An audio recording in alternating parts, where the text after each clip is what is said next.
আমাদের মাননীয় প্রধানমন্ত্রী যে বডিগার্ড আছে তাদের কি অ্যাক্টিভিটিস থাকে, তারা কীভাবে কাজ করে, আমি কি সেভাবে করতে পারতেছি কিনা, মানে এগুলো নিয়ে চিন্তা করি।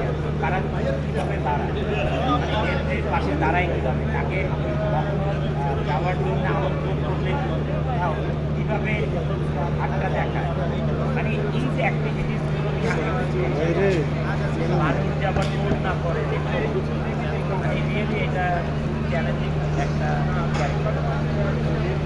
বা নেত্রীকে প্রোটেকশন দেওয়া, নেত্রীকে সবসময় ওইভাবে রেসপেক্ট করা, আমার দ্বারা হচ্ছে কিনা, কীভাবে আমি করতেছি, এগুলো নিয়ে চ্যালেঞ্জিং একটা ক্যারেক্টার এগুলো করে যাচ্ছে।